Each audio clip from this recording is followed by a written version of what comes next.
ये भी समझ लेना। अब यहीं पर दूषित शुक्र की चिकित्सा करने में क्या शास्त्रकारों ने कहा है, क्योंकि हमें चिकित्सा बहुत अच्छी तरीके से पता चले, जब हमें लक्षण पता हो गया, हमें ये चीज़ मालूम होगा, ये प्रॉब्लम है, वो प्रॉब्लम है। सिंपल लैंग्वेज में अगर मैं चिकित्सा कहूँ तो चिकित्सा में यहाँ पर सारी चीज़ें हैं, सारे पंचकर्म के प्रोसीजर करने पड़ते हैं। तो पहले तो बात हम यही कर लें कि उसमें क्या क्या है। तो तेषु कुणप ग्रंथि पूति पूई छीण रहते सा कृच्छ साध्य। तो कुणप ग्रंथि जो मतलब डेड बॉडी की जैसे स्मेल आ रही है, वो कृच्छ साध्य मतलब मुश्किल से ट्रीट हो पाता है।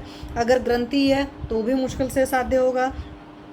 पूती पूई उसमें स्मेल वगैरह आ रही है, पस वगैरह आ रहा है, छींड़े रहते कम अमाउंट में आ रहा है, तो कम अमाउंट में जिनको आ रहा है वो भी मुश्किल से साध्य होगा। मूत्र पुरुष रेतसा तो असाध्य, मूत्र और पुरुष से दूषित है अगर जो सन्निपातज वाला वो तो असाध्य है। इनके अलावा जो बचेगा वो साध्य है। अब आप यहाँ से समझ लो, तो जो लोग हैं नॉर्मली वो इस बात को बहुत अच्छी तरीके से समझे। अब क्या है, चिकित्सा में करेंगे तो ये तो पहले हमें साध्यता असाध्यता जरूर पता होना चाहिए, उसी के बेसिस पर पेशेंट की ट्रीटमेंट शुरू होती है। अगर हमें साध्यता असाध्यता नहीं पता है तो हम वी कांट ट्रीट इट। तो इसमें स्निग्धम वांतम विरक्तम च निर्धम निरुणम अनुवासितम योजयेत शुक्रम दोषार्थम सम्यक उत्तर वस्तिना। तो स्निग्धम मतलब पहले स्नेहन कराएंगे। अब स्नेहन कराने का मतलब नहीं है कि डायरेक्ट आपके पास पेशेंट आया और आप तुरंत स्नेहन कराना शुरू कर दिए। आपको पता है कि जब आपके पास पेशेंट आता है तो पहले उसकी पाचनगत विकृति को जरूर देखते हैं, और पाचनगत विकृति को देख करके, उसकी अग्नि को देख करके दीपन पाचन अनुलोमन औषधियाँ देते हैं। क्योंकि हमेशा दीपन पाचन अनुलोमन करने के बाद जब आप स्नेहन कराएंगे तभी रिजल्ट आ पाएगा। बिकॉज इसके बाद आपको क्या कराना है, वमन कराना है।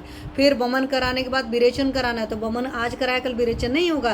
प्रॉपर जो क्लासिकल पंचकर्म का प्रोसीजर है वमन विरेचन कराने का, शिप्रा त्रिपाठी जी, उस तरीके से आपको कराना पड़ेगा। तो पहले हमने दीपन पाचन अनुलोमन किया, जब अग्नि का एक लेवल का वर्धन आ गया तब पर्टिकुलर कंडीशन के हिसाब से हम पर्टिकुलर मेडिकेटेड घृत का पान कराएंगे, दैट इज स्नेहन कराए। फिर उसके बाद वमन कराएंगे, फिर उसके बाद कुछ देश का संसर्जन क्रम वगैरह के बाद में फिर हम विरेचन कराएंगे। फिर विरेचन हो जाने के कुछ दिन के बाद में सेम वही प्रोसीजर जैसे यहाँ पर दीपन पाचन उल्लोमन किया था अग्नि के बाद में, फिर हम निरूह बस्तियाँ मतलब काढ़े की बस्तियाँ देंगे, अनुवासन बस्तियाँ मतलब तेल की बस्तियाँ देंगे। और जब हमने वमन विरेचन निरूह और अनुवासन मतलब दोनों बस्तियाँ दे लिया, स्थापन अनुवासन, उसके बाद फिर हम उत्तर बस्ती पेशेंट का प्लान करेंगे। तो इतना सारा ट्रीटमेंट करेंगे तो ये बहुत कम नहीं होगा कि पेशेंट आपके पास आया, आपने हफ्ते 10 दिन में ठीक कर दिया। डिपेंड ऑन द कंडीशन हो सकता है, लेकिन ये सारी चीज़ें जब इतना कई बार पेशेंट्स आते हैं ना इनफर्टिलिटी वगैरह के, तो वहाँ पर उनको इतना सारा प्रोसीजर करना पड़ता है और उसके बाद पेशेंट ठीक होता है। चलिए अब इतनी